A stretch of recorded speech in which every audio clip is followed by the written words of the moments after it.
So it's time to discuss practical programming implications for isometric training, particularly for building muscle and strength. Now, fundamentally, isometrics builds muscle and strength because it does the same thing for your muscles as dynamic strength training with free weights, machines, calisthenics, or bands, and that is just simply progressive muscle tension. So on the surface, most of the programming variables that you'd use with dynamic training transfer over particularly well with isometrics. If you're trying to build strength, then focusing on generating more muscle tension, which is basically what strength is, and having your holds or your sets for shorter periods of time is the way to go. Going for endurance is the opposite, of course, where we have a lighter or more moderate amount of tension in the muscle and for longer periods of time. And so when we're looking at the programming, basically you just swap reps for time. And it's not exactly an easy correlation all the time, usually about 20 repetitions is a minute, so maybe 5 reps is about 10 seconds or so. But a lot of times when people do isometrics, they find that their strength training for low reps is best around that coveted 5 to 6 second mark, which is very prevalent in isometric training.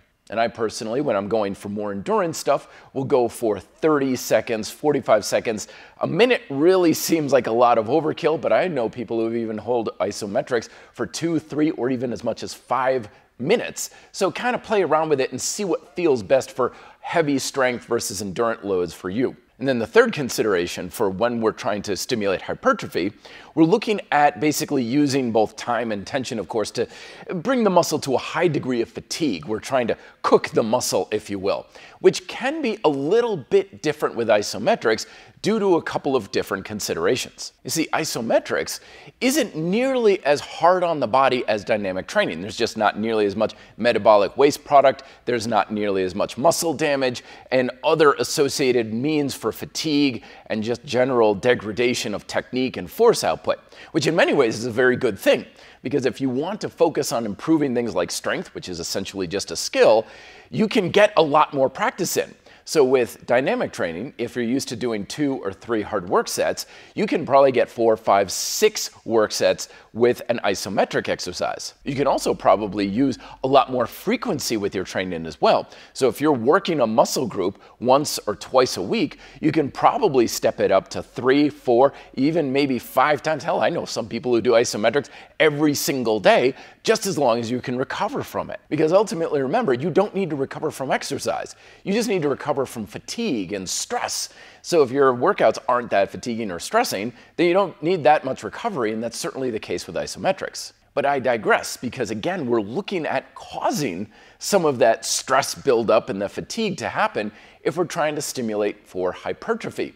And for that, I usually recommend using a strategy that I use in my grind style calisthenics and my push-pull squat program, where we focus initially on skill, or in this case, strength output. So you do as many sets as you can with a very high degree of muscle tension.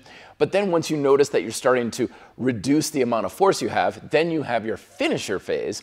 And the finisher phase is where you would go for more of an endurance side, so lighter weight or less load on like an isomax, and you go for 20, 30, 45 seconds to just fry out the muscle with high rep style training. And again, if you're looking for hypertrophy, keep in mind you're probably going to recover faster because your workout hangover, if you will, doesn't last nearly as long. So you probably don't need to wait 3, 4 days or so after your workouts. You can probably hit the same muscle even within 24 to 48 hours if you feel like that's what you can really do. The second of 3 considerations with isometric training is the angle that you're working at as well. Now, accommodation and getting used to an exercise happens with everybody for all strength training if things don't change very much. And that's why you have things like periodization, and you change up your program from lower weight, higher reps to vice versa, and changing up how your body's being experienced with the exercise, because your body naturally gets used to what you're doing, which is always a good thing. You certainly do want your muscles getting used to your training. That's in fact the entire point of training, because how your body gets used to the exercise is it adapts, it gets stronger, it gets more resilient, it builds the muscle. If you don't get used to the exercise, you're not adapting, and your training is arguably a waste of time. So with isometrics, one of the things that people find is that they adapt a lot faster, which is often, again, seen as a bad thing, but it's very good because it means that isometrics are working to be effective a lot faster. But you do need to keep in mind that you want to change things around. Don't do it the same way. So change up the exercises that you're doing. You can change up your time versus tension variable. You can also change up with your angle as well. So if you're holding a bicep curl at the midpoint, you can go a little higher or a little bit lower, and that's an effective way to feed new information into your nervous system, giving you some fresh stimulus to work with, even though the exercise itself or even the time and the tension balance is the same. And lastly, there are 3 big ways that I recommend integrating isometrics if you want to mix it with your dynamic training. The first of which is with a warm-up. If you use an isometric for an effective warm-up, which works very well, it's a good way to just kind of ease in. You want to hold for relatively short durations, like 5-10 seconds or so. Enough sets that you can get the muscle working and feel like you're lighting things up, but you don't want to use so much intensity that you're really thoroughly cooking the muscle. You're basically just waking the muscle up so that way it's ready to go when you move into the dynamic sets to follow. Isometrics is a great way to superset with your training, especially if you're feeling like you're just having one of those off workouts, like you're doing your squats and you're like, I don't know, I'm just not feeling this on point. I can't really push my muscles like I want to.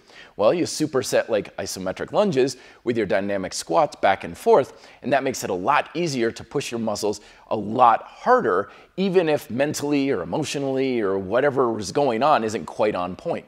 And then finally, isometrics are a fantastic finisher, as I was talking about earlier. So you do your dynamic training, maybe hard and heavy, like heavy weighted dips or something, and then you would go into like an isometric chest press to really just fry whatever is left in the muscles with a couple of good hard rounds of 20 to 30 seconds. Just keep in mind that there's no one best or correct way to program for isometrics, just as there's no one correct or best way to program for dynamic training. We're all different. We all respond a little bit differently. We've got different variables in our lives that mean we need to do either more work or less work or different exercises or more frequently or less frequently than somebody else. So listen to your body, record your workouts, see what's working, adjust as you see fit. And by all means, use isometrics as a tool. Don't let it use you. More videos here for my favorite exercises for chest, shoulders, triceps, and of course, back and biceps. Let me know if you have questions down below. Thank you very much for watching. Be fit and live free.